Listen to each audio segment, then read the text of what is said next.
Welcome to my reading corner. Let's read together. Today we are going to read about the firefighter. A firefighter is a brave person. Firefighters help people when there is a fire. They wear special clothes and a helmet to stay safe. They drive a big red fire truck. They work day and night to protect everyone. Firefighters are heroes. A firefighter is a brave person. Firefighters help people when there is a fire. They wear special clothes and a helmet to stay safe.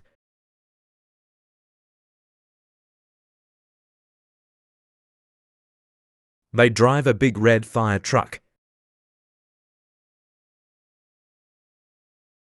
They work day and night to protect everyone.